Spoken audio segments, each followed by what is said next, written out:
Montana Territory, 1875. The town of Riversbend perched on the banks of the Blackwater River like a determined sparrow on a windswept branch. Here, where the mountains cast long shadows across golden valleys, Keaton Forrester believed the frontier had already taught him everything worth knowing: trust nothing, need no one, and never look back. At 24, his eyes held the weathered wisdom of a man twice his age, though his strong jaw and sun-bronzed features still carried the unmarked handsomeness of youth. Trouble only finds those fool enough to go looking, he often told himself, a mantra that had kept him alive through 5 hard years as a ranch hand in territory where the law was still more suggestion than rule. Keaton didn't consider himself unfriendly. He'd share a drink or lend a hand when needed, but he kept his distance, emotional and otherwise. The small cabin he'd built 3 miles outside town suited him fine. No neighbors to answer to, no attachments to slow him down if the need to move on arose. That spring morning, as he guided his chestnut mare alongside the swollen river on his way to town for supplies, Keaton had no reason to believe this day would differ from the hundreds before it. The winter's heavy snow was melting fast in the unseasonable warmth, turning the normally placid Blackwater into a churning monster that clawed at its banks with muddy fingers. "Easy, Sadie," he murmured to his horse as she shied from the roaring water. "Just another mile to town." That's when he heard it, a scream, faint but unmistakable against the river's constant growl. Keaton reined in sharply, scanning the turbulent water. There, a flash of blue fabric and pale arms struggling against the current. Without hesitation, he spurred Sadie forward, racing along the riverbank until he was ahead of the flailing figure. "Hold on," he shouted, though he doubted she could hear. In one fluid motion, he dismounted, stripped off his gun belt and boots, and plunged into the frigid water. The cold hit him like a physical blow, stealing his breath. The current immediately grabbed him, trying to pull him under. Keaton was a strong swimmer, but the river was stronger. He fought his way toward the woman, whose struggles were growing weaker with each passing moment. Her blonde hair streamed out behind her like pale river grass, her blue dress billowing around her in the water. 20 feet, 10, he could see her face now, pale with fear and cold. 5 feet. His outstretched fingers grazed her arm, then caught hold. She turned panicked eyes to him, blue as the Montana sky, and for a heart-stopping moment, he thought she might pull them both under in her terror. "I've got you," he gasped. "Stop fighting." Miraculously, she did, going almost limp in his grasp. With his free arm, Keaton struck out for shore, fighting the current that seemed determined to drag them both to their deaths. His lungs burned, his muscles screamed, but he refused to let go, not when he'd come this far. The riverbank seemed impossibly distant, then suddenly within reach. His boots scraped bottom. With the last of his strength, Keaton hauled them both into the shallows, dragging the woman onto muddy ground before collapsing beside her. For several moments, all he could do was gasp for air, his heart hammering against his ribs. Then he heard her cough, water spilling from her lips as she rolled to her side. "Thank you," she whispered, her voice as fragile as river ice in spring. Keaton pushed himself upright, finally getting a proper look at the woman he'd pulled from the Blackwater. She was young, perhaps 20, with delicate features now pale from cold and fear. Her long blonde hair, darkened by water, clung to her face and neck.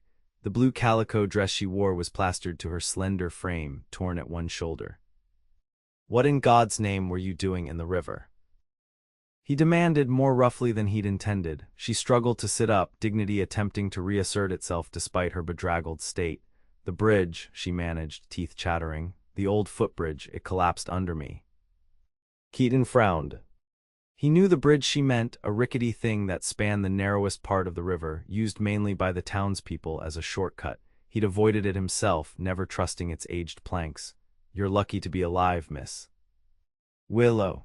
Willow Adler," she attempted to wring water from her skirt with trembling hands. "I would have died without your help, Mr. Forrester, Keaton Forrester." He got to his feet, whistling for Sadie, who had wandered a short distance away. "Can you stand, Miss Adler? We need to get you somewhere warm before the chill sets in." When she nodded and tried to rise, her legs buckled beneath her. Without comment, Keaton swept her into his arms. She weighed almost nothing, this slip of a woman who'd nearly been claimed by the river. He settled her on Sadie's back before mounting behind her, one arm secure around her waist as they set off toward town. "You're not from around here," he said, a statement rather than a question. Riverspend was small enough that a face like hers would have been noticed. I arrived yesterday, she admitted, her body shivering against his despite the spring sunshine. My uncle owns the mercantile, Samuel Phillips. Keaton nodded. He knew Phillips, a decent man who kept fair prices and minded his own business. You're a long way from anywhere, Miss Adler. Something in her posture stiffened slightly. Sometimes anywhere is exactly where a person needs to be, Mr. Forrester.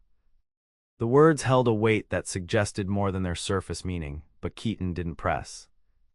Everyone in the West had something they'd left behind, some burden shed like a snake's skin in the hope of growing something new. It wasn't his business what ghosts had chased Willow Adler to Riverspend.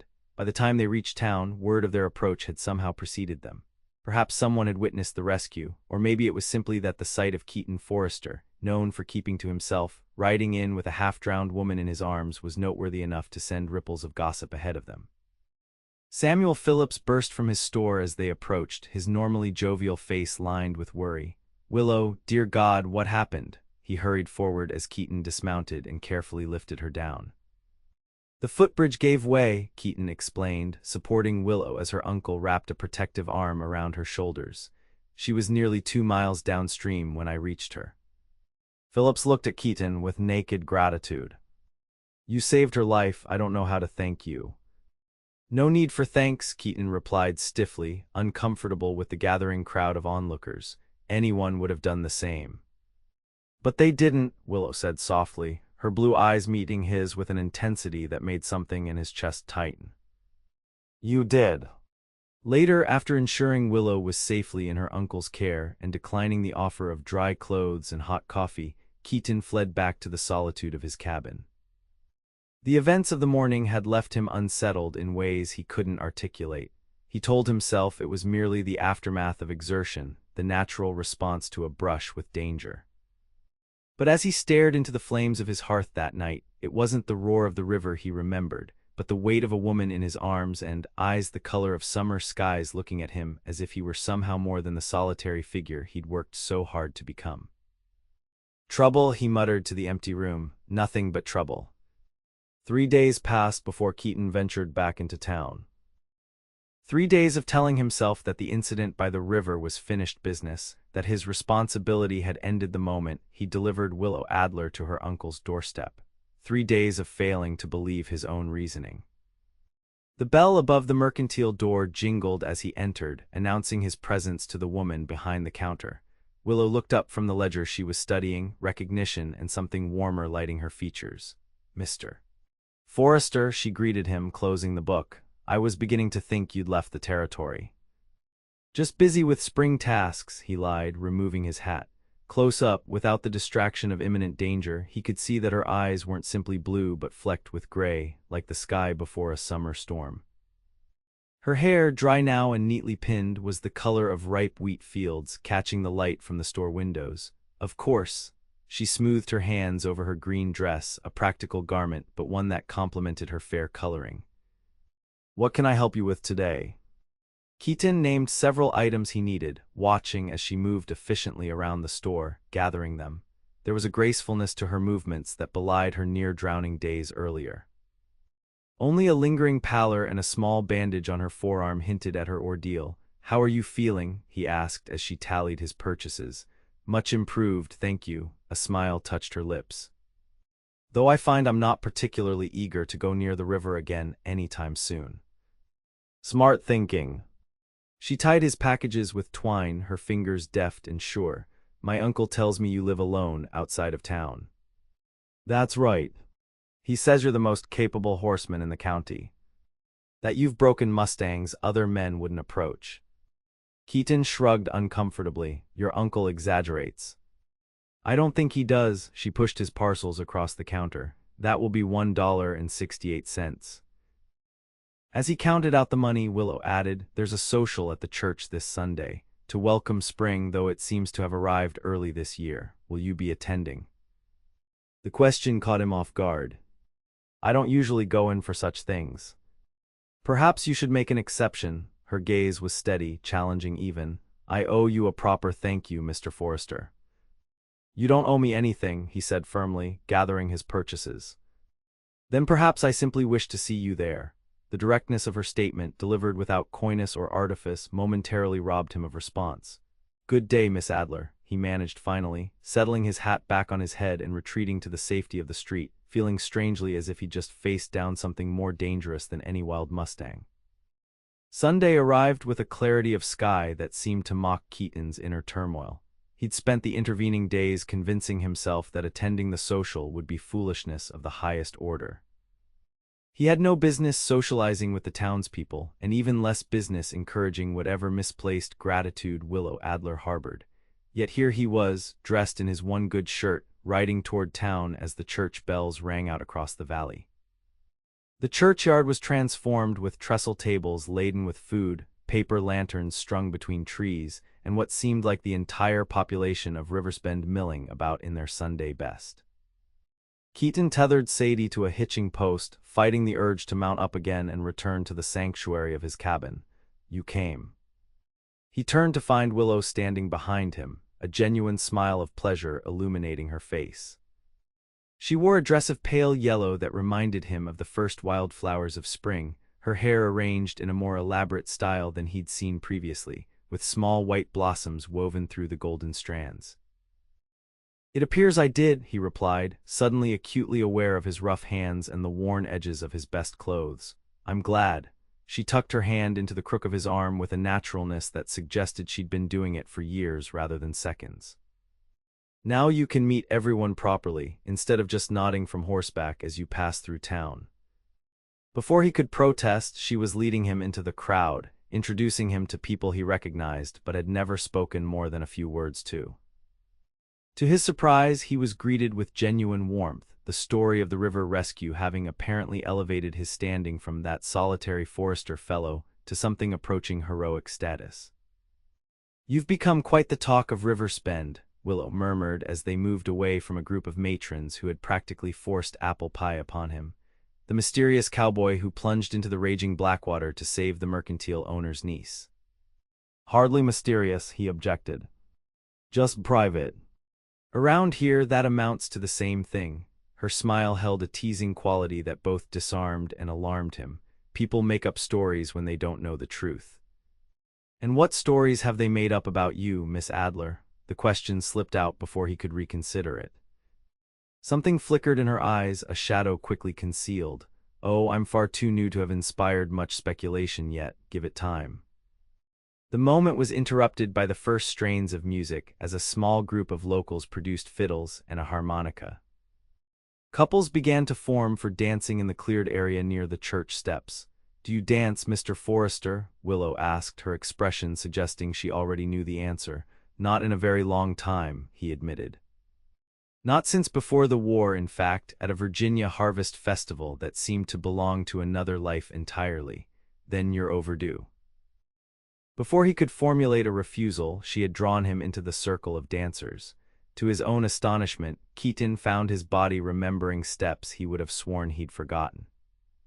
Willow moved with natural grace, her hand light in his, her laughter when he executed a particularly skillful turn warming something long cold within him.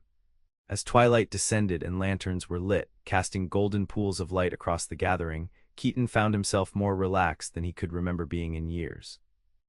When Willow suggested a walk to escape the press of people, he agreed without hesitation. They strolled toward the quieter edge of town, the music fading behind them. The evening air carried the scent of pine and distant rain, though the sky remained clear, stars emerging one by one like shy creatures. Thank you for coming today, Willow said, breaking a comfortable silence. I know it wasn't easy for you. Keaton glanced down at her, struck again by the directness of her gaze. What makes you say that? I recognize the look of someone who's grown, used to keeping the world at arm's length. I see it in my mirror often enough. There was no self-pity in her tone, only a simple statement of fact. He could have denied it, but something in her honesty demanded equal truthfulness. It's simpler that way. Simpler, yes. But I'm beginning to wonder if simpler is always better. She stopped walking, turning to face him fully. Why did you really come today, Keaton? The use of his given name, without the formality of Mr., caught him off guard almost as much as the question itself. For a moment he considered offering a polite evasion, but found he couldn't bring himself to diminish the moment with anything less than truth. "Because you asked me to," he said finally. Something softened in her expression, a vulnerability that made her seem younger than her 20 years. "I'm glad you did." They stood there, the space between them charged with unspoken possibilities, until the distant rumble of thunder broke the spell. "We should head back," Keaton said, glancing at the western sky where clouds were beginning to build.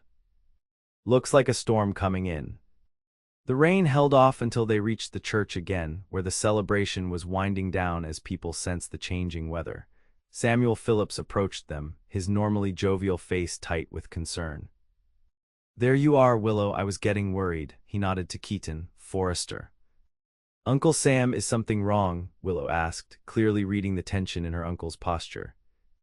Phillips hesitated, glancing at Keaton as if uncertain whether to speak in front of him. "A writer just came through from Helena, said there were men asking after a young woman of your description. Seemed mighty interested in finding her." Keaton felt Willow stiffen beside him, though her face remained carefully composed. Did this writer mention names? Hawkins was one, didn't catch the others. The color drained from Willow's face. "I see. Is there trouble I should know about?" Keaton asked, looking between them. "No," Willow said quickly, too quickly. "Just people I'd rather not catch up with me just yet." Thunder growled overhead, closer now, and the first heavy drops of rain began to fall. "We should get home before this breaks proper," Phillips said, offering his arm to Willow. She took it but turned back to Keaton. "Thank you for the company, Mr. Forrester. I enjoyed our dance." Just like that, the formality was back, a wall erected between them as surely as if it had been built of Montana granite. Keaton watched them hurry toward the mercantile, questions crowding his mind. Who was Willow Adler running from, and why did he suddenly care so deeply about the answer? The storm that night matched Keaton's mood, wild and restless. Rain lashed his cabin while thunder shook the walls. He sat by his fire, a book open but unread on his lap, thoughts returning again and again to the shadow that had crossed Willow's face at the mention of the name Hawkins. It was none of his business, he told himself.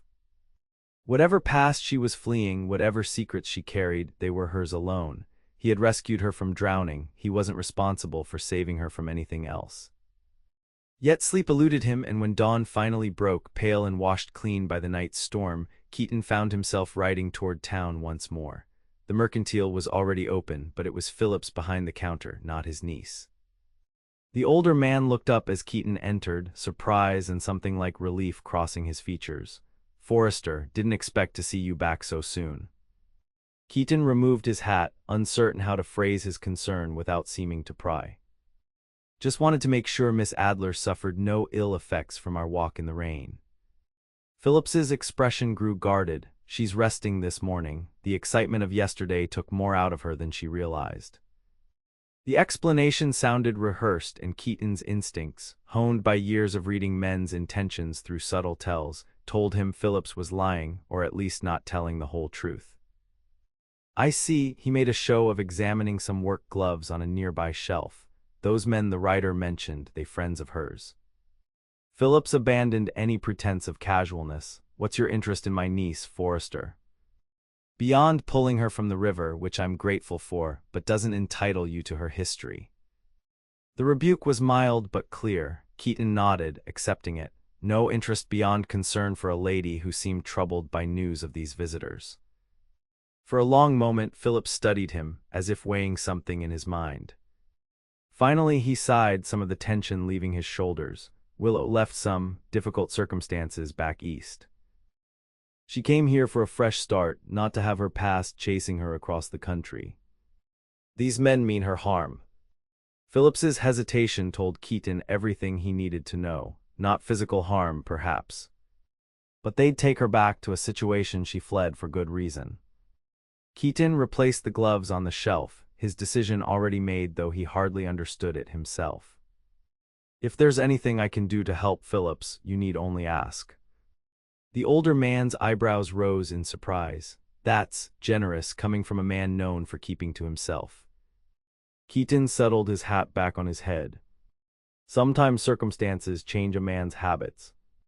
Outside, he paused on the boardwalk, scanning the muddy street with new awareness. If men were coming to Riversbend looking for Willow, they'd make themselves known soon enough. And whatever his rational mind might argue about minding his own business, Keaton knew he wouldn't stand by and watch her dragged back to whatever she'd fled. The realization disturbed him more than he cared to admit. In 5 years on the frontier, he'd made it a point never to entangle himself in others' troubles. Such entanglements led to complications, and complications led to the kind of pain he'd sworn never to invite again after burying his family back in Virginia. Yet here he was, inexplicably ready to involve himself in the problems of a woman he'd known less than a week. Trouble, he muttered, echoing his assessment from days earlier. Nothing but trouble. But he didn't ride back to his cabin. Instead, he made his way to the sheriff's office, determined to learn what he could about any strangers expected in town. 3 days passed with no sign of the men Phillips had mentioned, nor of Willow herself. Keaton found himself riding past the mercantile more often than necessary, telling himself he was simply being vigilant. Phillips nodded to him each time but offered no information, and Keaton didn't ask. On the 4th day, as he was mending fence line on the small parcel of land he'd staked a claim to, he heard the approach of a rider. Hand moving instinctively to his holstered revolver, he straightened to see Willow guiding a gray mare toward him. She wore a practical riding outfit, split skirt and jacket of dark blue, her hair braided and tucked beneath a wide-brimmed hat. The sight of her, unexpected yet somehow inevitable, stirred something in Keaton's chest that he refused to name. "Miss Adler," he greeted her, removing his gloves. "This is a surprise." "Mr. Forrester," she dismounted with easy grace, tethering her horse to the same fence he'd been repairing. "I hope I'm not interrupting important work." "Nothing that can't wait." He studied her face, noting the determination in her jaw despite the shadows of fatigue beneath her eyes. "Your uncle said you were resting." A wry smile touched her lips. "Is that what he told you? I suppose it was kinder than saying I was hiding." Keaton leaned against the fence post, waiting. She had clearly sought him out for a purpose, and he sensed she would come to it in her own time. Willow removed her hat, running a hand over her braid in a gesture that seemed unconsciously self-soothing. "My uncle mentioned you came by the store asking after me. He also said you offered help should we need it." "I did. Why?" The directness of the question, delivered without preamble, was characteristic of her, Keaton realized. In the short time he'd known her, Willow had never engaged in the kind of social niceties that obscured genuine meaning. "I'm not entirely sure," he admitted, matching her honesty with his own. She nodded as if this made perfect sense. "I've been less than forthcoming about my circumstances, Mr. Forrester." "You don't owe me explanations." "Perhaps not, but I find I want to give them anyway." She took a deep breath, gaze moving to the distant mountains. "I was engaged to be married back in St. Louis. Harvey Hawkins was my fiancé, a successful businessman 20 years my senior and a close associate of my father's." Keaton remained silent, sensing there was much more to the story. "It was an arrangement of convenience, not affection. My father's businesses were failing and Hawkins offered to save them in exchange for my hand." Her voice was matter-of-fact, but Keaton could detect the pain beneath the words. "I agreed, believing it my duty to save my family from ruin." "But you changed your mind," Keaton supplied when she paused. Willow's eyes, when they met his, held a mix of defiance and vulnerability. "I discovered Hawkins was not the respectable businessman he presented himself as. His fortune was built on controlling gambling houses and other establishments of ill repute. He'd been using my father's shipping company to transport opium and other contraband." Understanding dawned. "Your father didn't know." "He suspected, I think, toward the end. But by then he was too deep in Hawkins's debt to extricate himself."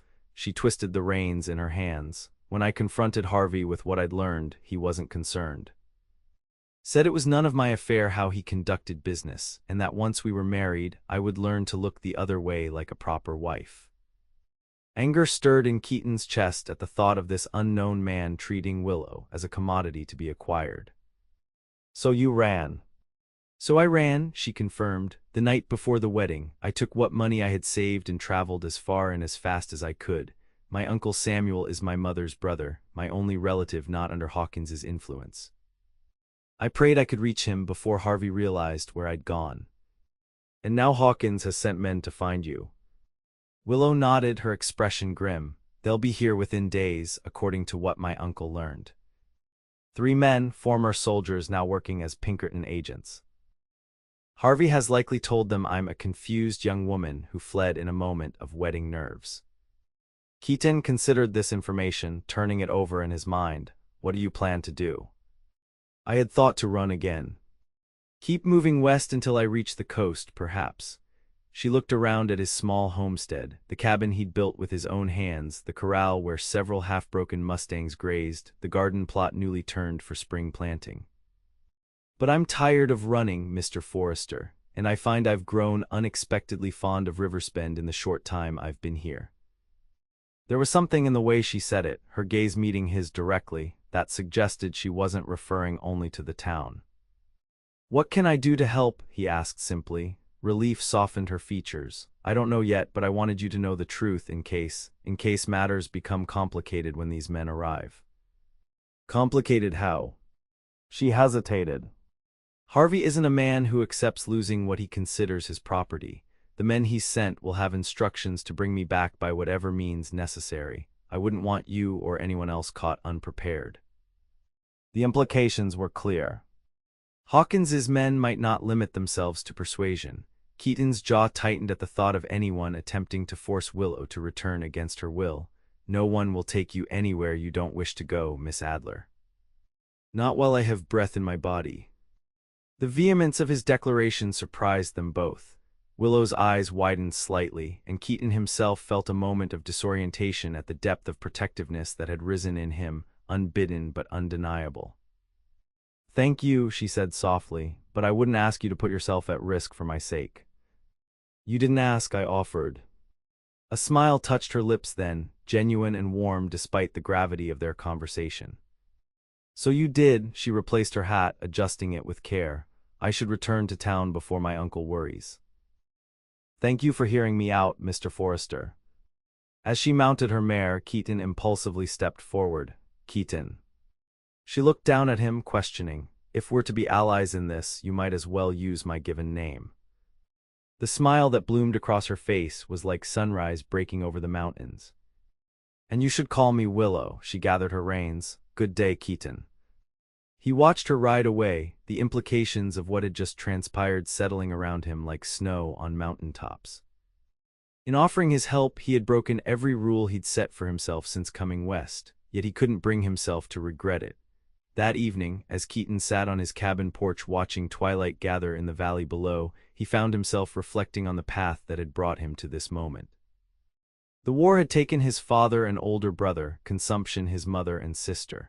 At 20, he'd buried the last of his family and ridden west with nothing but grief and a determination never to form attachments that could be severed so painfully again. For 5 years, he'd kept that promise to himself, working ranch to ranch, eventually saving enough to stake his small claim outside Riverspend. He'd built a life defined by its solitude and told himself it was enough. Now, in the space of a week, a woman with wheat gold hair and sky-blue eyes had him contemplating standing against hired agents for her sake. The realization should have terrified him. Instead, he felt more alive than he had in years. The following day, Keaton rode into town earlier than usual, aware that Hawkins's men could arrive at any time.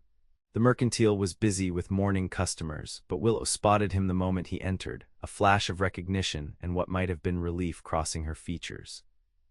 She finished helping a rancher's wife select fabric, then made her way to where Keaton waited near the door. "Good morning," she greeted him, her voice pitched low. "No sign of our expected visitors yet." "Good." He removed his hat, suddenly awkwardly aware of the interested glances from other customers. His appearance at the social had already sparked speculation. His return visits to the mercantile would only fuel the town's curiosity. Willow seemed to read his discomfort. "Would you walk with me when I take my break in about an hour?" He nodded, relieved at the suggestion. "I'll be at the livery, seeing about new shoes for Sadie." The hour passed slowly. Keaton arranged Sadie's shoeing with the blacksmith, then lingered in the livery stable, examining tack he didn't need while watching the main road into town. When Willow appeared in the doorway, the simple sight of her quickened his pulse in a way that both pleased and alarmed him. They walked toward the outskirts of town, where new buildings gave way to scattered homesteads. The day was fair, the aftermath of the storm having washed the world clean, with wildflowers dotting the meadows in splashes of yellow and purple. "Have you thought more about what to do when these men arrive?" Keaton asked once they were beyond easy earshot of the town. Willow nodded, her expression determined. "I won't go with them willingly. Beyond that," she shrugged, "I'm still working out the details. Your uncle must have friends here, people who would stand with you." "He does. But I won't bring trouble to his door if I can help it." She glanced sideways at him. "He's already worried about your involvement." Keaton raised an eyebrow. "Oh." A faint blush colored her cheeks. "He thinks I've developed an attachment to you, that it might cloud my judgment." The frankness of her admission caught him off guard. "And have you developed an attachment?" She stopped walking, turning to face him fully. The spring breeze caught tendrils of hair that had escaped her simple updo, dancing them across her face. "I'm not sure what to call it," she said finally, "but yes, there's something." "Isn't there?" The directness of the question left no room for evasion. Keaton found himself nodding slowly. "There's something," he agreed, the words inadequate for the complexity of emotions she stirred in him. Willow's smile was tinged with sadness. "Poor timing on both our parts." Perhaps, he conceded, or perhaps not. Before he could elaborate, the distant sound of approaching horses drew their attention. 3 riders appeared on the road from the east, their steady pace and alert postures marking them as different from the usual ranch hands or freight drivers who passed through Riverspend. Keaton instinctively stepped in front of Willow, his hand moving to his holstered revolver. "Is there somewhere you can go, somewhere they wouldn't think to look for you?" She shook her head, her gaze fixed on the approaching men. "They'll search every inch of Riverspend, and I told you I'm tired of running." The determination in her voice convinced him arguing would be futile. "Then we face them together." As the riders drew closer, their features became distinct. All 3 were dressed in dark suits despite the trail dust that covered them, their expressions set in the hard lines of men accustomed to getting their way through intimidation if necessary. The leader, a broad-shouldered man with a thick mustache, reined in when he spotted them. "Miss Adler," he called, tipping his hat with false courtesy. "What a stroke of luck, finding you so quickly." Willow stiffened beside Keaton, but kept her voice steady. "Mr. Reynolds, I wish I could say it was a pleasure to see you again." The man, Reynolds, dismounted, handing his reins to one of his companions. "Your fiancé is most eager for your return, miss. The wedding guests were quite disappointed by your absence." "Former fiancé," Willow corrected, her chin lifting, "as I made clear in the letter I left." Reynolds smiled thinly. "Mr. Hawkins considers your departure to be the result of understandable nervousness.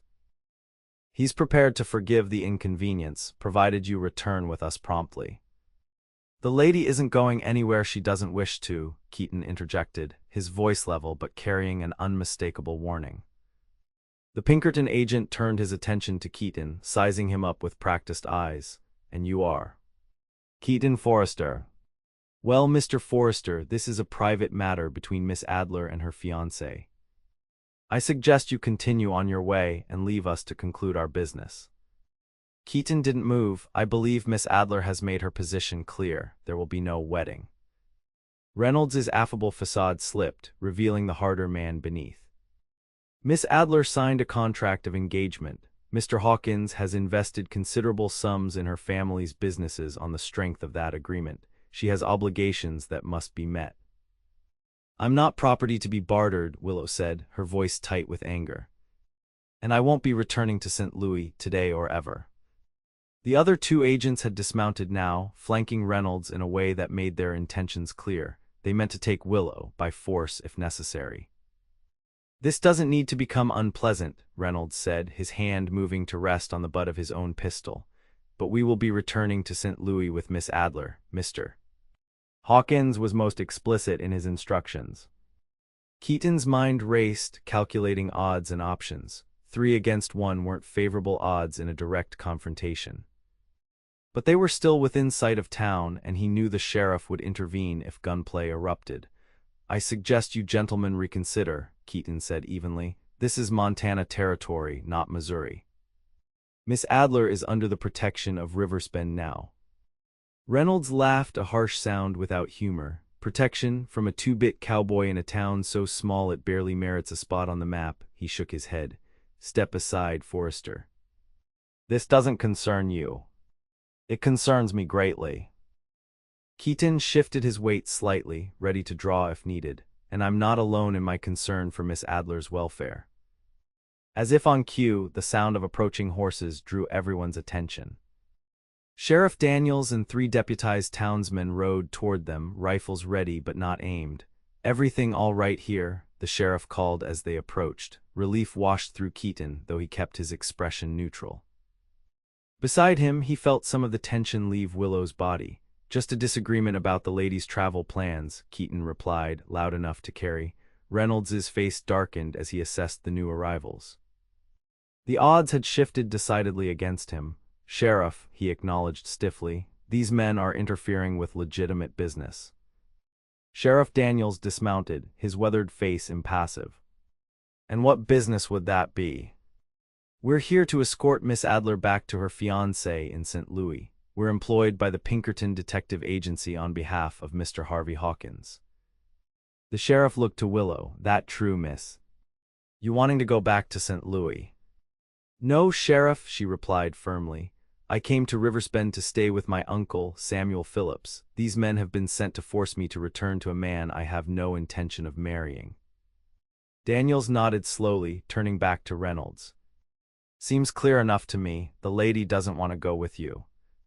"She has obligations," Reynolds began, but the sheriff cut him off. "Not my concern, nor the concern of this territory. In these parts, a woman has the right to decide her own path." His hand rested casually on his holstered revolver. "Now, you gentlemen are welcome to take a meal at the hotel, rest your horses, and then be on your way." Without Miss Adler. The standoff stretched for several tense moments. Reynolds's jaw worked as he considered his options. Finally, he gave a curt nod. "This isn't the end of the matter," he said, his gaze fixed on Willow. "Mr. Hawkins is not a man who accepts defeat easily." "Then he'll have an educational experience," she replied coolly. "Good day, Mr. Reynolds." The Pinkertons remounted, Reynolds's parting glare promising this was indeed not the end. As they rode toward town, Sheriff Daniels approached Keaton and Willow. "Phillips sent word this morning that there might be trouble," he explained. "Said you'd likely be at the center of it, Forrester, which I found surprising given your usual avoidance of town affairs." Keaton accepted the mild ribbing with a nod. "Circumstances change, Sheriff." "So they do." Daniels tipped his hat to Willow. "Miss Adler, I suggest you stay close to town for the next few days. Those men didn't strike me as the type to give up easily." "Thank you for your intervention, Sheriff. I'll be careful." As Daniels and his deputies rode back toward Riversbend, Keaton and Willow followed on foot, both lost in thought. The confrontation had been averted for now, but Reynolds's parting words hung in the air like storm clouds on the horizon. "They'll report back to Hawkins," Willow said eventually, breaking the silence. "He'll send others or come himself." "Probably," Keaton agreed. There was no point in false reassurance. "But we'll be ready when he does." She glanced up at him, a question in her eyes. "Unless you'd prefer I stay out of it." "No," she said quickly, then more softly, "no. I find I'm quite grateful for your involvement, Keaton Forrester." The way she said his name, with a warmth that suggested more than mere gratitude, sent a current through him that had nothing to do with the danger they'd just faced. For the first time in years, Keaton found himself contemplating a future that included someone besides himself, a possibility both terrifying and exhilarating. "Then we'll face whatever comes next together," he said simply, and was rewarded with a smile that made the risk seem more than worthwhile. In the days that followed, Riversbend buzzed with speculation about the confrontation on the outskirts of town. The story grew with each telling. By week's end, some versions had Keaton single-handedly facing down a dozen hired guns, while others cast Willow as a runaway heiress fleeing an arranged marriage to a foreign prince. The truth, while less dramatic, spread quickly enough. Willow Adler had fled an unwanted engagement to a powerful St. Louis businessman who had sent Pinkerton agents to retrieve her. Keaton Forrester, the reclusive rancher, had stood with her against these men. The implications of his involvement were subject to even more spirited speculation. For Keaton, these rumors were a secondary concern. His primary focus remained Willow's safety. Though the Pinkerton agents had departed as ordered, he had no doubt Reynolds would make good on his implied threat. Hawkins would not relinquish his claim easily. He took to spending most days in town, ostensibly helping Samuel Phillips with repairs to the mercantile's storage shed and other tasks that justified his presence. The older man had initially regarded him with suspicion, but as days passed with no further sign of trouble, Phillips's attitude warmed. "Never thought I'd see the day Keaton Forrester would willingly spend so much time in town," Phillips remarked one evening as they finished securing new shelving. "My niece must be quite persuasive." Keaton wiped sawdust from his hands, choosing his words carefully. "She's an exceptional woman." "That she is," Phillips studied him thoughtfully. "She's been through more than a young woman should have to bear. Her father, my brother-in-law, always put business before family. When her mother died 3 years ago, he hardly paused in his dealings.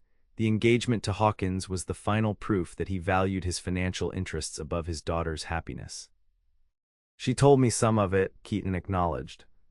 "But not all, I suspect." Phillips nodded. "Willow doesn't speak easily of painful things, but I've seen how she looks at you, Forrester. Whatever's growing between you two, don't take it lightly." "I don't," Keaton assured him, surprised by the protective warning but respecting the sentiment behind it. "Good," Phillips clapped him on the shoulder. "Now, why don't you walk her home? It's getting dark and those agents may be gone, but I'd rest easier knowing she's not alone." The small house Phillips had secured for Willow sat just behind the church, a modest but well-maintained structure that had previously belonged to the widow Johnson before her departure to live with a daughter in Oregon. As they walked the short distance from the mercantile, Keaton was acutely aware of Willow's presence beside him, of the way the evening light caught in her hair, of the easy comfort that had developed between them in the past weeks. "Your uncle is worried about you," he said as they approached her door. Willow smiled fondly. "Uncle Sam worries about everyone, it's his nature." "He has reason to worry in this case." Keaton glanced around the quiet street, a habit he'd developed since the confrontation with Reynolds. "Hawkins won't give up easily."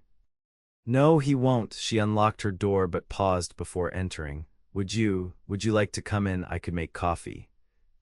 The invitation hung in the air between them, weighted with possibility. Keaton knew that accepting meant crossing a line, acknowledging that what had begun as an impulse to protect had transformed into something deeper, more complex. "I'd like that," he said finally. The interior of Willow's home was simply furnished but made welcoming by small touches. A vase of wildflowers on the table, a colorful quilt draped over a chair, books stacked on every available surface. It suited her, he thought, practical yet warm, with hidden depths. While she busied herself with the coffee, Keaton examined the titles on her shelves. Works of philosophy nestled alongside novels and practical guides to frontier living. "You're well read," he observed. She glanced over her shoulder, a smile playing at her lips. "My mother's influence." She believed education was as necessary for a woman as for a man, perhaps more so, as we must often find our power through knowledge rather than physical strength. "A wise woman." "She was." Willow handed him a steaming cup. "And you?" What shaped Keaton Forrester into the man who would plunge into a raging river for a stranger? The question was asked lightly, but he sensed the genuine curiosity behind it. In the weeks since the rescue, he had learned much about her life while revealing little of his own. "Virginia made me," he said after a moment's consideration. Or rather, losing it did. He took a sip of coffee, organizing thoughts he rarely examined. "My family had a small farm in the Shenandoah Valley. Nothing grand, but it was enough. The war took my father and brother. Consumption took my mother and sister after that." Willow's expression softened with empathy. "I'm sorry." It was a long time ago, but even as he said it, Keaton realized the wounds weren't as healed as he'd believed. "I came west because there was nothing left for me there. Thought if I kept moving, kept my distance from people, I wouldn't have to face that kind of loss again. And now, she asked softly, he met her gaze directly, now I'm wondering if that was the right choice. The air between them seemed to still, charged with unspoken possibilities. Willow set her cup down, taking a step toward him. I've been wondering the same thing, she admitted. About my own choices. Running from Hawkins was necessary, but I've spent so long guarding against disappointment that I almost forgot what it was to hope for something better. Almost. Her smile was both shy and determined. Until a stubborn cowboy pulled me from a river and refused to mind his own business. Keaton set his own cup aside, closing the distance between them. Slowly, giving her time to retreat if she wished, he raised a hand to her face, his thumb brushing lightly across her cheek. I've never been gladder to interfere where I wasn't wanted, he murmured. Oh, you were wanted, she replied, her voice barely above a whisper, more than I was ready to admit, even to myself. The kiss, when it came, felt inevitable, as natural as the river finding its path to the sea. Her lips were soft beneath his, tentative at first, then responding with a warmth that kindled something long dormant within him. His arms encircled her waist, drawing her closer, while her hands came to rest against his chest, the contact both anchoring and electrifying. When they finally parted, Keaton rested his forehead against hers, unwilling to move away completely. I should go, he said reluctantly, before I give the town even more to talk about. Willow laughed softly. I suspect it's too late for that. He brushed a strand of hair from her face, marveling at the silken texture. Tomorrow, I'd like to take you to see my place, if you're interested. I'd like that very much. She walked him to the door, a new awareness between them that made even this simple act feel significant. Good night, Keaton. Good night, Willow. As he rode back to his cabin in the gathering darkness, Keaton found his thoughts not on the threat still hanging over them, but on the woman who had somehow breached the careful walls he'd built around his heart. For the first time in years, he allowed himself to imagine a future that included more than solitude. The next morning dawned clear and bright, the kind of spring day that seemed designed to showcase the Montana landscape at its finest. Keaton arrived at Willow's door shortly after breakfast, finding her already dressed for riding in a practical split skirt and jacket, her hair braided and coiled at the nape of her neck. You look ready for an adventure, he commented, helping her mount the gray mare she'd borrowed from her uncle. Is that what this is? She asked, adjusting her hat against the bright sun. He swung into Sadie's saddle, a smile tugging at his lips. Of a sort. They rode out of town, drawing curious glances from the Saturday morning shoppers. Keaton was acutely aware of the gossip their outing would generate, but found he cared far less than he would have expected. Let them talk. For once, the reality was likely better than whatever tales they might invent. As they left the well-traveled road for the narrower trail that led to his homestead, Keaton watched Willow taking in the surrounding countryside. The rolling hills gave way to steeper terrain, with pine forests climbing the slopes and meadows bright with spring wildflowers filling the valleys between. It's beautiful, she said, her expression open with appreciation. I can see why you chose this place. It reminded me a bit of home, Keaton admitted. Not the same as Virginia, but something in the lay of the land spoke to me. They crested a small rise and his cabin came into view below them, a sturdy structure of logs and stone nestled against a stand of pines, with the corral and outbuildings arranged nearby. It wasn't grand, but he'd built most of it himself, and the sight still filled him with quiet pride. There it is, he said unnecessarily, home. Willow studied the scene with interest. How much land do you have? 160 acres under the Homestead Act, mostly too rough for farming but good for horses. He guided Sadie forward, eager now to show Willow the place he'd carved out for himself. I've been breaking mustangs from the southern herds, training them for sale. A man of many talents, she observed, following him down the trail. At the cabin, Keaton helped her dismount, aware of the warmth of her waist beneath his hands, of the way her eyes brightened when she smiled up at him. He'd never brought anyone here before, had never wanted to share this private world he'd created. Yet with Willow, it felt right, natural even, to lead her through the cabin's main room with its stone fireplace and simple furnishings, to show her the small stable where he kept his favorite horses, to walk with her to the edge of the creek that provided water for his livestock and household. "You've built something real here," she said as they stood by the creek, watching the clear water tumble over stones. "Something lasting." "Trying to," he agreed, "still plenty of work to do." She turned to face him, something resolute in her expression. "Keaton, there's something I need to tell you, about Hawkins." The shift in her tone alerted him that this was important. "What is it?" Willow took a deep breath. "The night before I fled St. Louis, I found documents in Harvey's study. Records of shipments, payments to officials, arrangements with certain establishments." She hesitated, then continued more firmly. "Evidence not just of smuggling, but of his involvement in human trafficking. Mostly Chinese girls brought in for his brothels." Keaton's expression hardened. "You're certain?" She nodded, her face grim. "Absolutely certain. I took some of the papers with me, thought they might provide leverage if he came after me. I didn't fully understand the danger I was placing myself in." "Where are these documents now?" "Hidden in my uncle's store, in a compartment beneath the floorboards of the storeroom." The implications were clear. Willow possessed evidence that could destroy Hawkins, not just socially, but legally. This wasn't just about a broken engagement, it was about a criminal afraid of exposure. "That explains the Pinkertons," Keaton said. "And why he won't simply accept your refusal." "Yes." She tucked a strand of hair behind her ear, a nervous gesture he was coming to recognize. "I debated turning the evidence over to authorities, but I wasn't sure who I could trust. Hawkins has connections in the government, in law enforcement."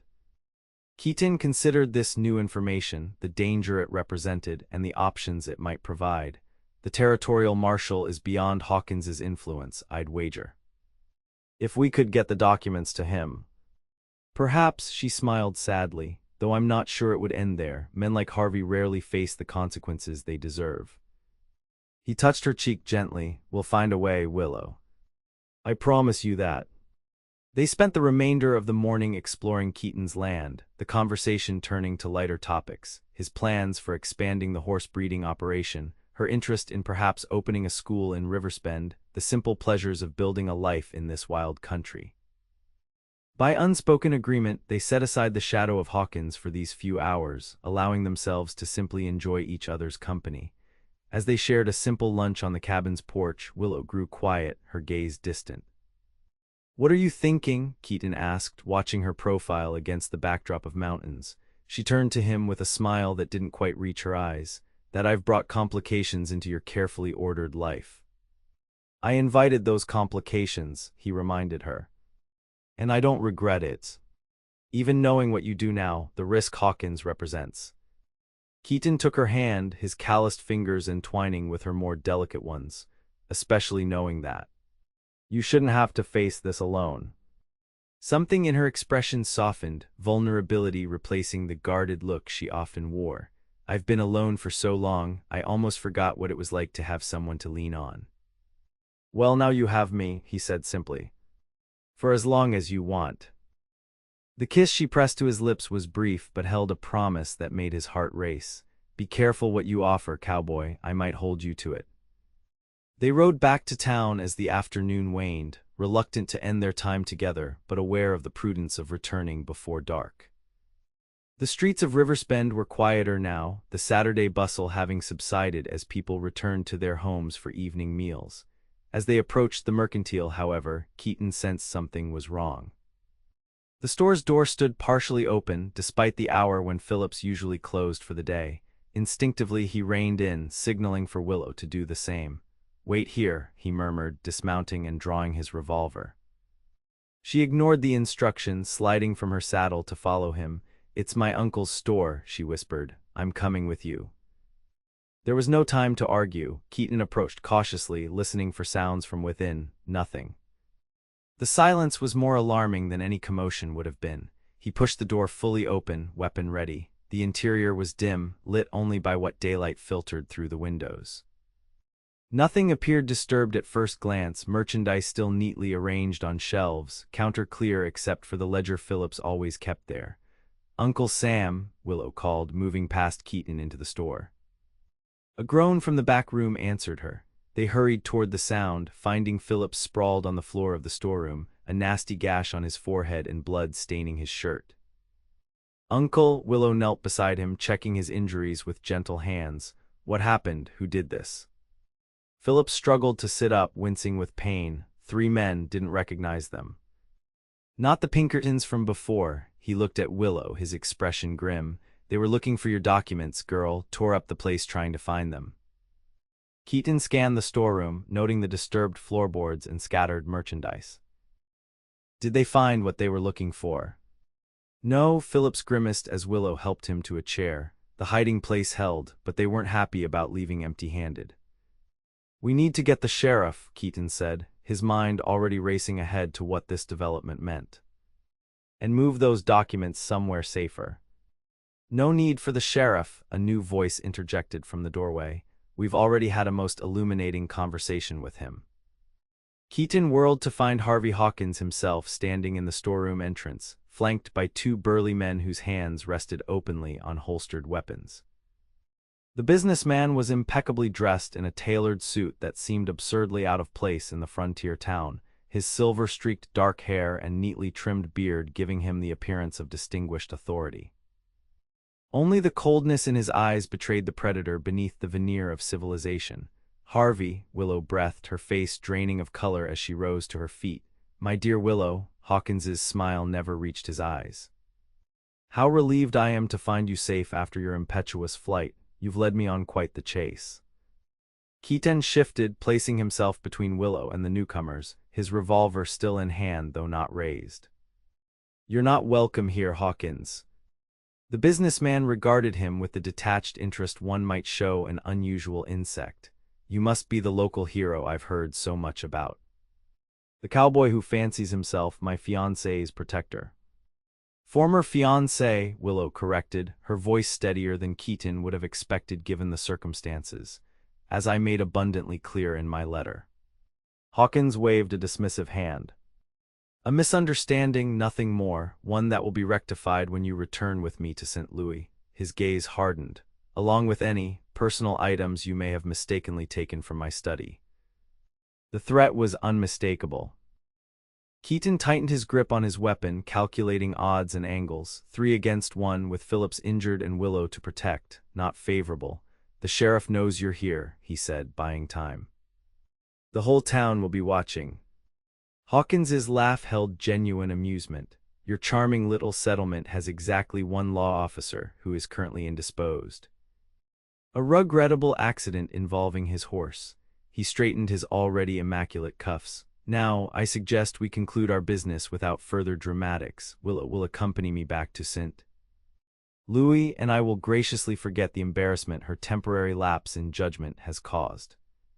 And if she refuses, Keaton challenged, the businessman's expression chilled further.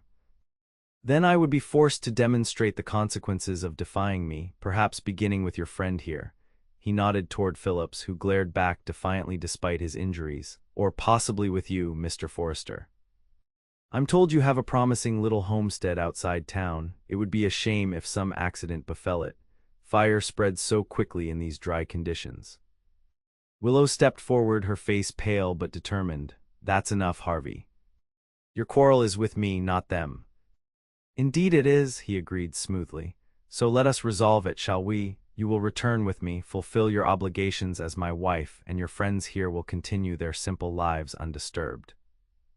Keaton felt rather than saw Willow's hesitation, her instinct to protect those she cared for warring with her determination to escape Hawkins's control. Before she could respond, he spoke. She's not going anywhere with you. Hawkins sighed as if disappointed by a child's poor performance. I had hoped for a more reasonable approach. He nodded to his men. Show Mr. Forrester the error of his thinking. The 2 enforcers moved forward, but Keaton was ready. He fired once, the shot deliberate, not to kill but to warn, the bullet splintering the doorframe inches from the first man's head. Both thugs froze, hands on their weapons but not yet drawing. The next one won't miss, Keaton promised, his voice steady. A tense silence filled the storeroom, broken only by Phillips's labored breathing. Hawkins's expression had hardened to granite, his earlier facade of civility slipping to reveal the ruthlessness beneath. You're making a grave mistake, Cowboy, he said softly. One bullet won't stop my men, and even if by some miracle you survived this encounter, you would never be safe. I have resources beyond your frontier imagination. Maybe, Keaton acknowledged, but you'd still be dead. The standoff might have continued indefinitely if not for the sudden commotion from the front of the store, multiple footsteps and voices approaching rapidly. Hawkins's men glanced uncertainly at their employer, whose face betrayed a flicker of concern. That would be the town council, Phillips said, managing a grim smile despite his injuries. Saturday evening meeting. Always stop by afterward for tobacco. Seems they're running a bit early today. Hawkins's jaw tightened as he reassessed the situation. Violence in a deserted storeroom was one thing. A public confrontation with multiple witnesses was quite another, particularly for a man of his supposed standing. This isn't finished, he said, his gaze moving from Keaton to Willow. We will continue our discussion when circumstances are more favorable. He straightened his jacket with exaggerated care. Consider carefully what's at stake, my dear. Not just for yourself, but for everyone in this backwater settlement you've chosen to hide in. With that, he gestured to his men, and the three retreated through the back door just as the first of the councilmen entered the store. The aftermath was a blur of activity. Dr. Matthews was summoned to tend to Phillips's injuries, which proved painful but not life-threatening. Sheriff Daniels arrived shortly after, sporting a nasty bruise of his own from his accident. A group of townsmen organized themselves into a watch, but Hawkins and his men had vanished as thoroughly as if the earth had swallowed them. They'll be back, Daniels said grimly as he took statements from Keaton and Willow later that evening. Men like that don't give up easy.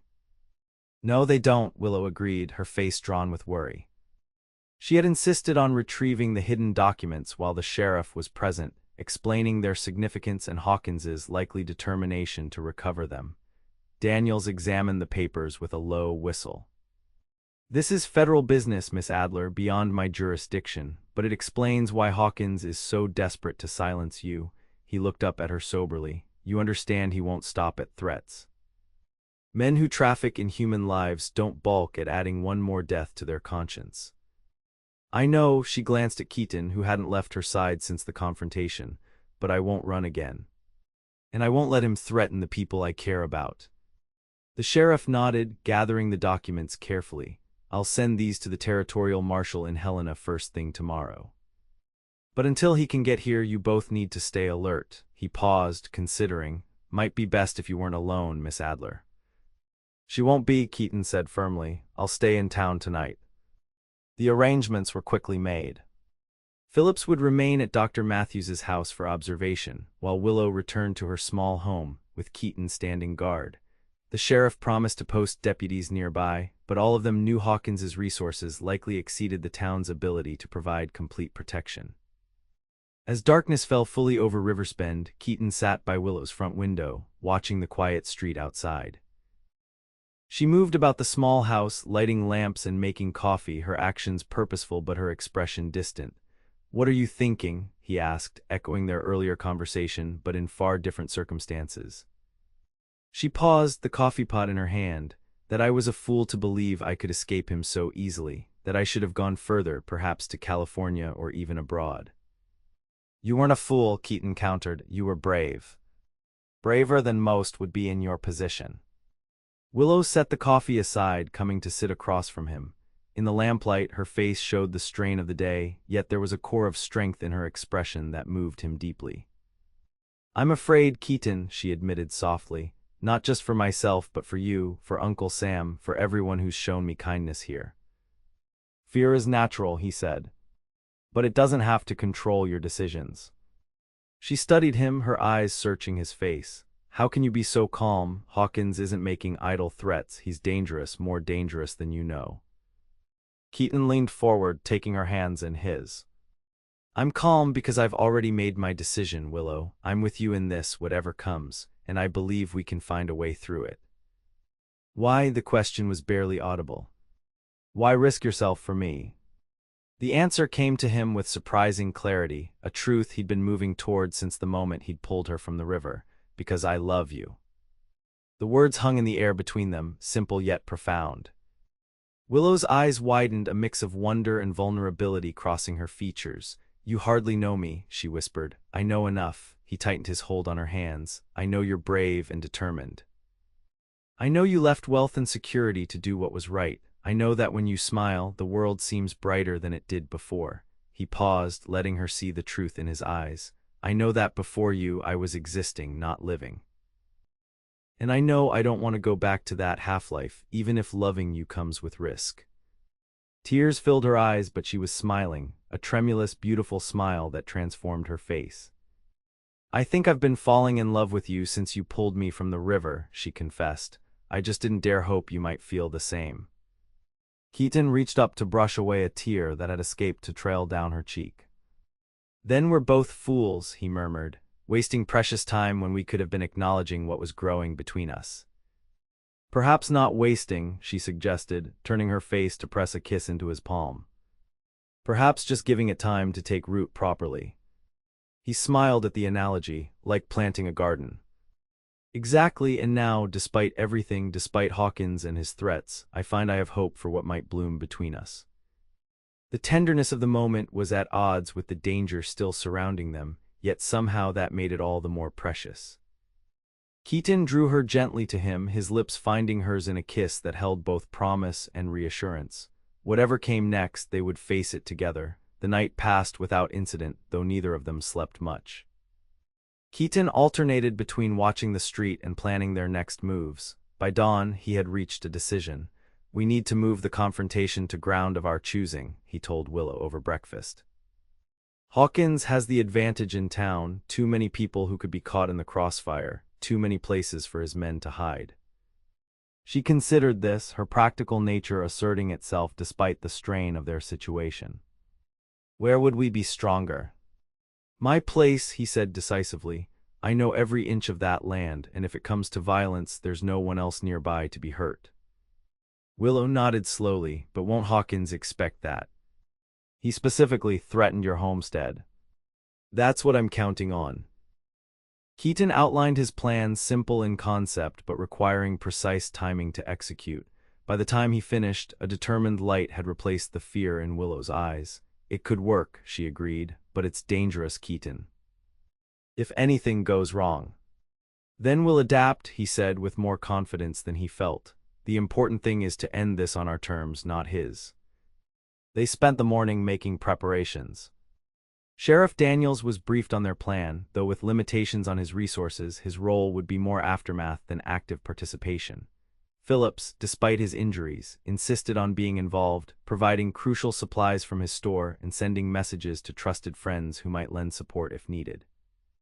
By early afternoon, all was ready. Keaton and Willow rode out of Riverspend with deliberate visibility, making no attempt to disguise their destination. If Hawkins had men watching, as they suspected, the bait was set. The ride to Keaton's homestead was tense, both of them scanning the surrounding countryside for signs of pursuit. None materialized, but neither doubted it would come. "Are you sure about this?" Willow asked as the cabin came into view. "It's not too late to change course." Keaton reached across to squeeze her hand briefly. "I've never been more sure of anything in my life." They set about implementing their preparations, securing the horses in the stable rather than the more exposed corral, positioning supplies where they could be quickly accessed, establishing clear fields of fire from the cabin's windows. By sunset, all was in readiness. As darkness fell, Keaton built a fire in the hearth, its light casting a deceptive sense of normalcy through the cabin windows. They ate a simple meal, conversation sparse but comfortable, each drawing strength from the other's presence. "What will you do when this is over?" Willow asked as they cleared away the dishes, "assuming our plan succeeds." Keaton considered the question, understanding the deeper inquiry beneath it. "I've been thinking about expanding the horse operation. The valleys to the south have good grazing, and there's always demand for well-trained mounts." "It sounds like a solid plan," she agreed, her tone carefully neutral.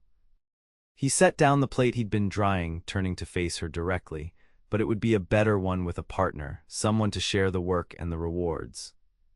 Her breath caught visibly. "Are you proposing a business arrangement, Mr. Forrester?" Despite the tension of their circumstances, a smile tugged at his lips. "I'm proposing considerably more than that, Miss Adler."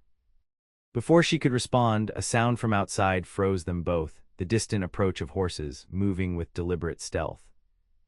"They're here," Keaton said softly, dousing all but one lamp. "Ready." Willow nodded, her expression resolute as she moved to her assigned position. "Ready." They waited in near darkness as the sounds drew closer, then stopped. Minutes passed in tense silence. Then came the creak of a floorboard on the porch, a single footstep quickly stilled. Keaton raised his revolver, aiming at the door, but the expected breach didn't come. Instead, a voice called out from the darkness. "A fair evening to you, Mr. Forrester." Hawkins's cultured tones carried clearly through the cabin walls. "I see you've chosen to return to your charming homestead. How convenient for all of us." "What do you want, Hawkins?" Keaton called back, his voice steady. A soft laugh answered him. "I believe we established that yesterday. My fiancée and certain documents that belong to me. Provide those, and this unpleasantness can end without bloodshed." "You know that's not going to happen." "A pity." There was a pause then. "I should mention that we've taken the precaution of surrounding your cabin. My men are excellent marksmen, particularly when their targets are illuminated from within while they remain in darkness." Keaton exchanged a glance with Willow, who nodded slightly. This was anticipated in their plan. "If you want to talk, Hawkins, show yourself," Keaton called. "Otherwise, this conversation is finished." Another pause, then the sound of footsteps on the porch. The door opened slowly, revealing Hawkins standing in the entrance, hands raised in a gesture of apparent peace. Behind him, Keaton could make out the shadowy forms of at least 4 men positioned around the clearing. "There," Hawkins said pleasantly, "civil discourse between gentlemen. So much more productive than threats and gunplay, don't you agree?" Keaton kept his revolver trained on the businessman. "State your terms and then get off my land." Direct as befits a man of the frontier. Hawkins took a step into the cabin, his gaze sweeping the interior until it landed on Willow. His expression softened into something that might have been mistaken for affection if not for the coldness still present in his eyes. "Willow, my dear, you've led me on quite the chase." "It wasn't meant to be a chase, Harvey," she replied evenly. "It was meant to be an ending." He sighed dramatically, so determined to paint me as the villain, when all I've done is try to provide for you, to offer you a life of comfort and standing. At the cost of my freedom. "And my conscience." Her voice remained steady, but Keaton could see the tension in her posture. "I know what you really are, Harvey, what you really do." Hawkins's expression hardened. "Careful, my dear. Wild accusations can be damaging to one's credibility and health." "Not so wild with evidence to support them," Keaton interjected. "Evidence that's already on its way to federal authorities." For the first time, uncertainty flickered across Hawkins's face. "You're bluffing." "The territorial marshal has the documents," Willow said. "Everything I took from your study, the shipping manifests, the payment records, the correspondence with your associates in San Francisco and New Orleans, all of it."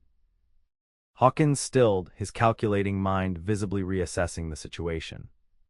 Even if that were true, which I doubt, such materials could be explained as business necessities, misunderstandings, nothing that would stand up in court. "Perhaps," Keaton acknowledged, "but they'd stand up in the court of public opinion.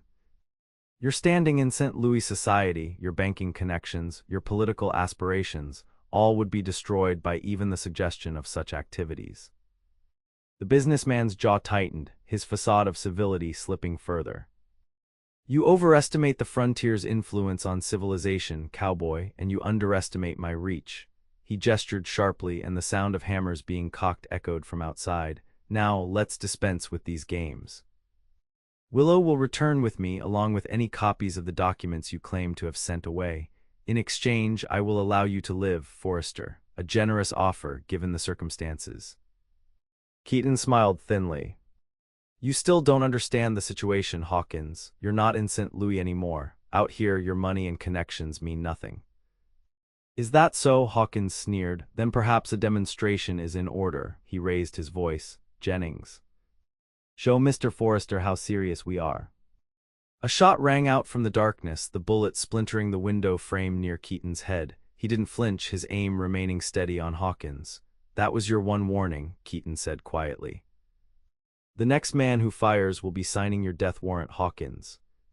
Something in his tone must have conveyed his absolute certainty, for the businessman's expression faltered slightly.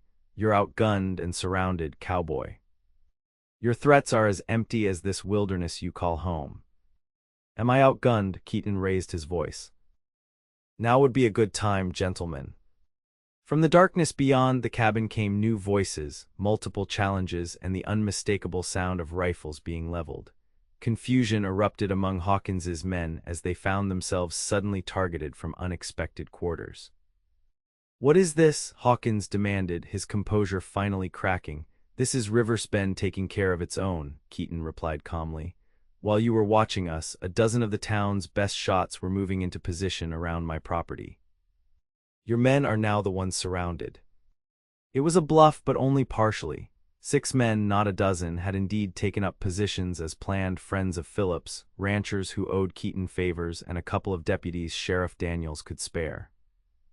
But in the darkness, with voices calling from multiple directions, the illusion of superior numbers was convincing. Hawkins's face contorted with fury. "You think this changes anything? You think I can't buy my way out of whatever primitive justice your frontier town might try to impose?" "Maybe you could," Willow said, stepping forward to stand beside Keaton, "but can you buy your way out of a federal indictment?" "Because that's what's coming, Harvey. The marshal will be here within days, and he'll have questions about those documents, questions that will lead to investigations you can't control." For a long moment, Hawkins stood frozen, rage and calculation warring on his features. Then, with startling swiftness, he reached inside his jacket and drew a small derringer, aiming not at Keaton but at Willow. "If I can't have what's mine," he snarled, "then neither will anyone else." Keaton didn't hesitate. He fired once, the report deafening in the confined space of the cabin. Hawkins staggered backward, the derringer falling from suddenly nerveless fingers as he clutched at his shoulder. "You shot me," he gasped, disbelief evident in his voice. "You actually shot me." "Be grateful I aimed for your shoulder," Keaton replied grimly. "Next time it will be your heart." Outside, the standoff had dissolved into confusion as Hawkins's men, hearing the gunshot and unsure of their employer's fate, began to withdraw. Calls from Keaton's allies hastened their retreat, the sound of hoofbeats marking their departure into the night. Hawkins sank to his knees, blood seeping between his fingers where he pressed them against his wound. The arrogance had drained from his face, replaced by a mixture of pain and dawning comprehension that his plans had unraveled beyond repair. "It's over, Harvey," Willow said softly. "Let it end here." He looked up at her, and for a moment something almost like regret crossed his features. "It could have been different," he murmured. "We could have had everything." "No," she replied. "You would have had everything, including me as one more possession. That's not a life I could accept." The businessman's shoulders slumped in defeat, the fight finally gone from him. As Keaton kept his revolver trained on Hawkins, Willow moved to the door, calling for the others to come in. Soon the cabin was filled with their allies, Phillips among them, his head still bandaged but his expression triumphant as he surveyed the scene. "I told you Riverspend takes care of its own," he said to Hawkins, who didn't bother to respond. In the chaotic hour that followed, Hawkins's wound was roughly bandaged, and he was secured for transport back to town, where Dr. Matthews would treat him properly before he was locked in the sheriff's cell to await the marshal's arrival.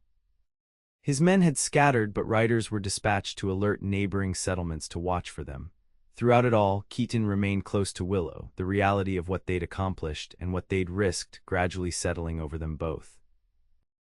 When the last of their allies had departed, taking Hawkins with them and promising to send word once he was securely in custody, they were left alone in the cabin that had been the scene of their confrontation. "It's really over," Willow said wonderingly, sinking onto a chair as the tension of the past hours finally caught up with her. "He can't hurt anyone else now." Keaton knelt before her, taking her hands in his. "You did that, Willow. Your courage in taking those documents, in standing against him even when it would have been easier to run again, that's what brought him down." She shook her head slightly. "Not alone, I couldn't have done it without you. Without everyone who stood with us tonight." "That's what community means," he said, realizing the truth of it as he spoke. "Something I'd forgotten until you came along and reminded me." A small smile touched her lips. For a man who claimed to prefer solitude, you've built quite a few connections here. Apparently so, he reached up to brush a strand of hair from her face, his touch gentle. But the most important connection is the one I've built with you. Her eyes softened. Before we were interrupted earlier, I believe you were proposing something more than a business arrangement. Keaton smiled, his heart lighter than it had been in years despite the night's dangers. I was indeed, though perhaps not with the grace the moment deserved. I don't need grace, she said, her hand coming up to rest against his cheek. I just need you, Keaton Forrester. Your honesty, your strength, your heart that you've kept hidden for so long. Then you have them, he promised, all of them for as long as you want them. Forever would be a good start, she whispered, leaning forward to meet his lips with hers. In the months that followed, the town of Riversbend had much to discuss regarding the events of that spring.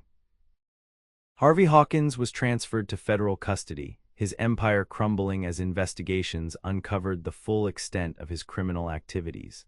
The documents Willow had preserved proved crucial in securing indictments not just against Hawkins, but against several of his associates as well. But for all the dramatic events that had unfolded, it was what came after that truly left the town speechless. On a perfect summer morning, with the Blackwater River flowing peacefully below and wildflowers carpeting the surrounding hills, Keaton Forrester and Willow Adler were married on the very spot where he had pulled her from the raging waters months before. The entire town turned out for the occasion, the community that had rallied to protect one of their own now gathering to celebrate the unexpected love that had bloomed from that perilous beginning. As they exchanged vows beneath an arch of woven branches and meadow blooms, Keaton found himself marveling at the journey that had brought them to this moment.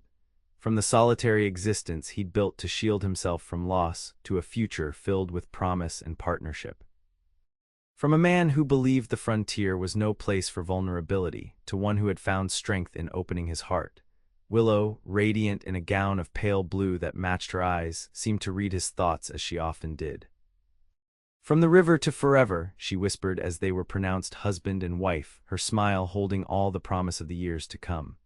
Later, as they celebrated with the townspeople who had become family, Samuel Phillips raised a toast that brought tears to more than a few eyes. To Keaton and Willow, he declared, his voice carrying across the gathering, who remind us that even in this wild country, where danger and hardship are daily companions, love remains the greatest adventure of all. As the sun set over Riversbend, painting the mountains in shades of gold and rose, Keaton drew his bride close, thinking of the cabin they would return to, no longer a solitary outpost but a home they would build together. Of the horses they would raise, the land they would tend, the family they might one day create. No regrets, he asked softly, his lips close to her ear. Willow turned in his arms, her eyes reflecting the last light of day. Only that it took nearly drowning for me to find you, she replied. But I'd brave those waters again in a heartbeat, knowing you'd be waiting on the shore. And as they danced beneath stars just beginning to emerge in the Montana sky, Keaton knew that the greatest rescue hadn't been pulling Willow from the river that spring day. It had been the way she had, in turn, rescued him, from loneliness, from the fear of loss that had kept him isolated for so long, from the half-life he'd convinced himself was enough. Together they had found something worth far more than safety or solitude. They had found home in each other's arms, a truth as enduring as the mountains that witnessed their beginning and would stand sentinel over the life they would build, side by side, in the wild heart of the West.